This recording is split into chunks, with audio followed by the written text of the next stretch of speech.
Okay, welcome back, dear students. We were discussing about the types of government. हमने types of government के बारे में हम बात कर रहे थे. तो आई डू होप कि आपको अब तक ये समझ में आ गया होगा कि what is the meaning of autocracy, oligocracy and democracy. So now बेटा we will discuss about the autocracy and democracy. अब आपको एक मेन बात ये कि बेटा ओलिगोक्रेसी जो है हमारी, oligocracy the rule of some peoples, वो वर्ल्ड के अब ज्यादातर अब हमें देखने को नहीं मिलता कि ओलिगोक्रेसी कहाँ पर है. हम ऐसा कह नहीं सकते कि कहाँ पर मिल. तो ये इस तरह की गवर्नमेंट अब हमारे पास में या वर्ल्ड में कहीं भी फॉलो नहीं की जा रही. तो इसको हम क्या करते हैं, इसको हम रिमूव कर लेते हैं. अब हम जानेंगे कि एक्चुअल में what is the meaning of autocracy and democracy. ये जो दो थ्योरी है गवर्नमेंट की, जो ऑटोक्रेसी की और डेमोक्रेसी, जो दो टाइप ऑफ गवर्नमेंट है, ये मोस्टली वर्ल्ड के अंदर में ज्यादातर चलती हैं.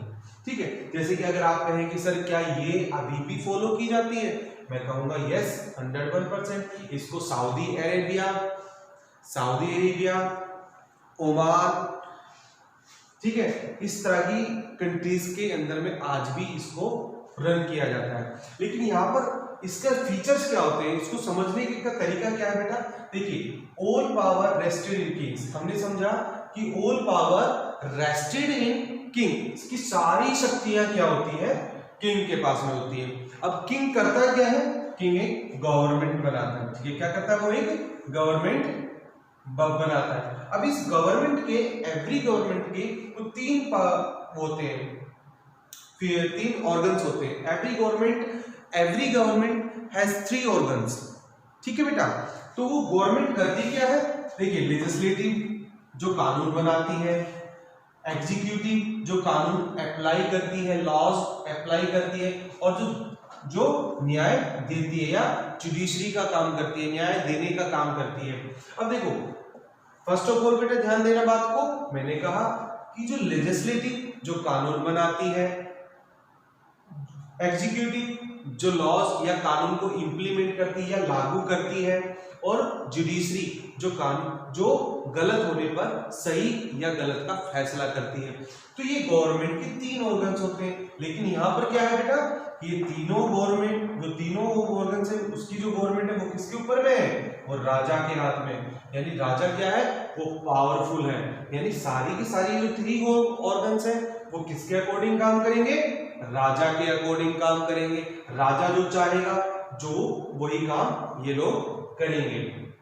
ठीक है, तो इसलिए हमें क्या होता है इसके अंदर में, ऑटोक्रेसी के अंदर में क्या होता है, ऑटोक्रेसी के अंदर में हमें डर होता है या कि जो राजा होता है वो टोटली कैसा हो जाता है, वो डेस्पोटिक हो जाता है. कैसा हो जाता है बेटा, डेस्पोटिक. डेस्पोटिक किसे बोलते हैं, डेस्पोटिक बोलते हैं निरंकुश, कि एक राजा की शक्तियों पर कोई भी किसी तरह का अंकुश नहीं है. A king has no barrier his or her powers. कि वो किंग चाहे वो राजा हो चाहे वो रानी हो, उसकी शक्तियों पर कोई भी किसी प्रकार का काबू नहीं है, कि वो जो चाहे वो करेगा. ठीक है, वो जैसा चाहे वैसा करेगा, उसके मन को जैसा भाए वो वैसा करेगा. ठीक है, तो इसके अंदर में क्या होगा बेटा, ध्यान देना. तो हमें डर क्या बना रहता है ज्यादातर, और हमेशा होता क्या है, ऑटोक्रेसी के अंदर में जो किंग होता है वो डेस्पोटिक बन जाता है. डेस्पोटिक मींस निरंकुश, कि जिसकी ताकत पर कोई भी बैरियर्स ना हो, अंकुश ना हो.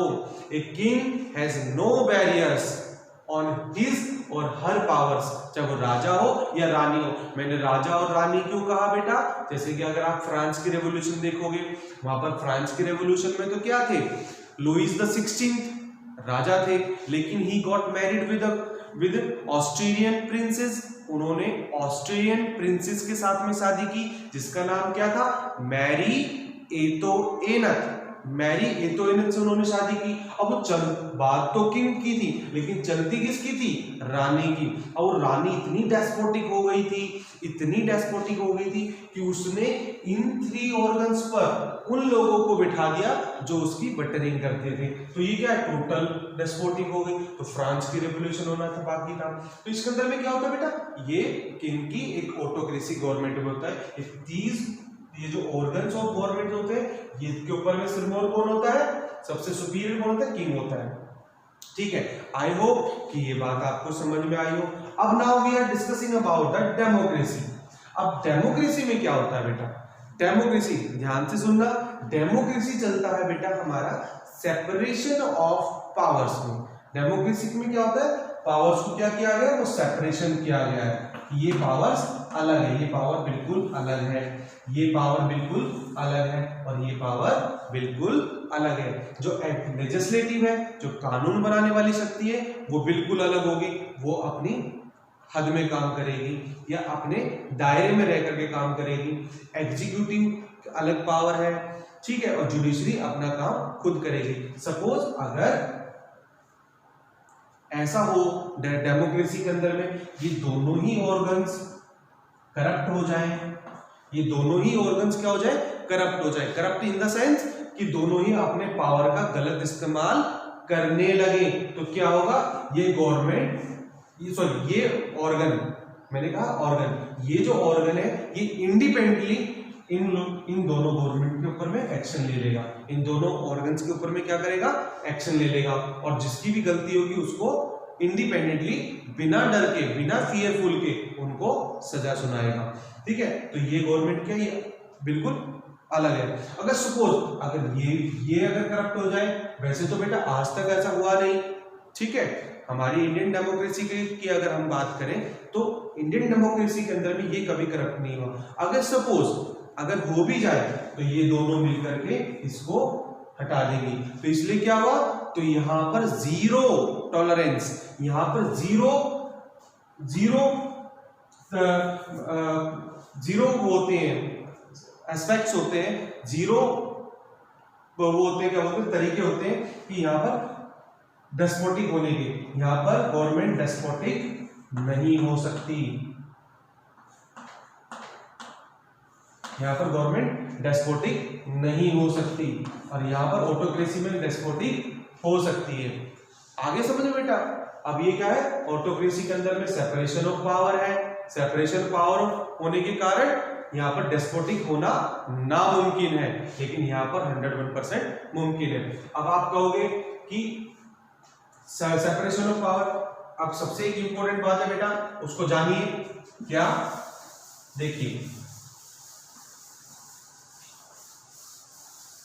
वो क्या है बेटा, वो ये कि जो सेपरेशन ऑफ पावर है, सेपरेशन ऑफ पावर का बहुत इंपॉर्टेंट बात है बेटा, सेपरेशन ऑफ पावर का आइडिया हमें दिया था लॉर्ड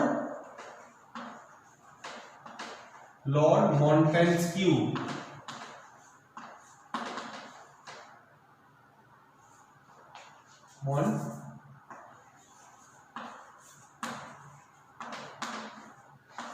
लॉर्ड मॉन्टेस्क्यू। अब आप बोलोगे सर ये कौन है बेटा, लॉर्ड मॉन्टेस्क्यू क्या कौन थे, लॉर्ड मॉन्टेस्क्यू एक पॉलिटिकल थिंकर थे, उन्होंने पॉलिटिकल के ऊपर में या राजनीतिक के ऊपर में अपनी सोच और विचार दिए, कब, 1748 में। 48 उनकी एक बुक थी, उस बुक का नाम था spirit of laws, spirit of law. इस स्पिरिट ऑफ लॉ के अंदर में उन्होंने अपने कानून या किसी शासन व्यवस्था को चलाने के नियम बताए, और स्पिरिट ऑफ लॉ उनकी बुक का नाम था। स्पिरिट का मतलब होता है आत्मा, और कानून की, तो उन्होंने क्या था उस टाइम में, देखो आपको बताऊं थोड़ा सा कि फ्रांस रेवोल्यूशन चल रहा था, फ्रेंच रेवोल्यूशन के दौरान जो लॉर्ड मॉन्टेस्क्यू थे, ये एक सोच विचारक थे, पॉलिटिकल विचारक थे, ठीक है। इन्होंने कहा कि अगर किसी गवर्नमेंट को हमें काबू में रखना है, अगर किसी राजा को काबू में रखना है, तो एक गवर्नमेंट को क्या करना होगा, हमें सेपरेशन ऑफ पावर करना होगा। उन्होंने एक आइडिया दिया, बोले कि हम क्यों ना सेपरेशन ऑफ पावर कर दें, और इस पावर को सेपरेशन कर देते हैं लेजिस्लेटिव, एग्जीक्यूटिव एंड जुडिशरी में। और ये लॉर्ड मॉन्टेस्क्यू, उनका नाम क्या था, लॉर्ड मॉन्टेस्क्यू।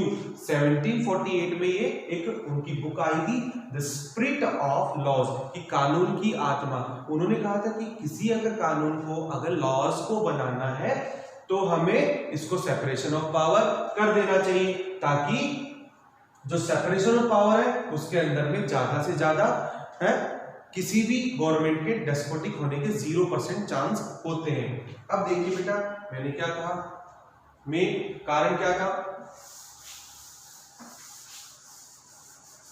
अब देखिए, ध्यान से देखना बेटा,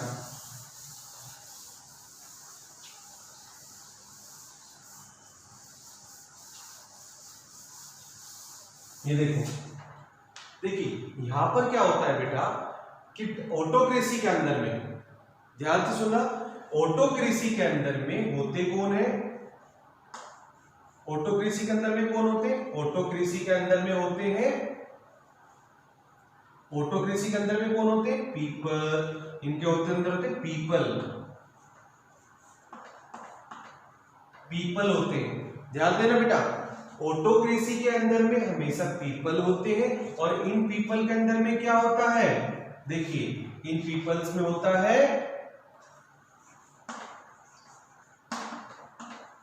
ड्यूटीज,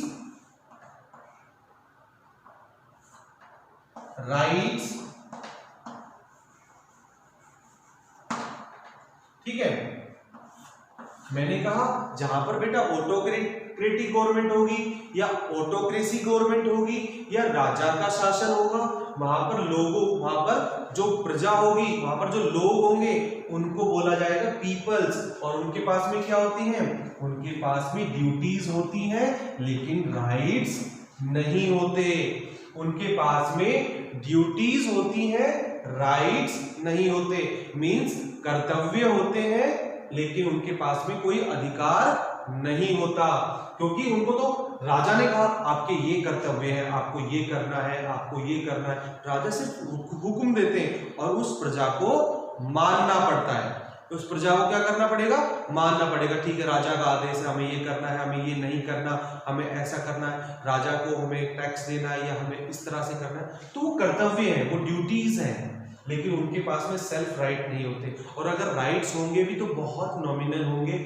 या होते नहीं है, ठीक है। लेकिन अब बेटे यहां पर क्या होता है, डेमोक्रेसी के अंदर में क्या होता है, डेमोक्रेसी के अंदर में क्या होता है, डेमोक्रेसी के अंदर में पीपल नहीं होते, डेमोक्रेसी के अंदर में होते हैं सिटीजन।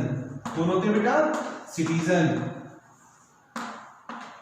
डेमोक्रेसी के अंदर में सिटीजन्स होते हैं। यहां पर अगर पीपल होते हैं, प्रजा होती है, तो यहां पर कौन होते हैं, सिटीजन, यहां पर क्या होते हैं, नागरिक होते हैं,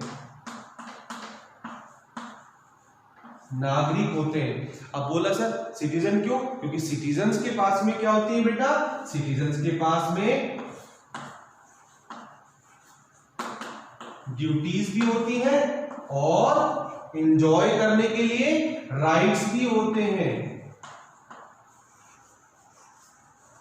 राइट्स भी होते हैं, यानी इनके पास में राइट्स भी होंगे और ड्यूटीज भी होंगे कि भाई अगर आप कुछ चीज को एंजॉय कर रहे हो तो एंजॉय भी कीजिए, और लेकिन आपकी कुछ ड्यूटीज भी हैं। अगर आप बाहर सड़क पे घूम रहे हो, एंजॉय कर रहे हो, तो ठीक है, एंजॉय कीजिए, आपको कोई मना नहीं करेगा, लेकिन सड़क पे चलते हुए आप गंदगी नहीं फैलाएंगे, आप वहां पर कोई स्ट्रीट लाइट होगी या उसको फोड़ेंगे नहीं, या कोई गवर्नमेंट प्रॉपर्टी को हार्म नहीं करोगे, तो वो आपकी ड्यूटीज भी हैं। लेकिन यहाँ पर क्या होता है, तो इसलिए हमने क्या देखा, डेमोक्रेसी के अंदर में हमेशा लोगों को क्या बोलते हैं, सिटीजन बोलते हैं, और ऑटोक्रेसी के अंदर में लोगों को क्या बोलते हैं, सिर्फ पब्लिक बोलते हैं, प्रजा बोलते हैं, ठीक है। यहाँ पर कौन होते हैं, सिटीजन्स होते हैं। It is a very gigantic difference between the autocracy government and democracy government. I hope कि बेटा ये आपको समझ में आया हो, ठीक है। If you want to take screenshot then you may, ठीक है।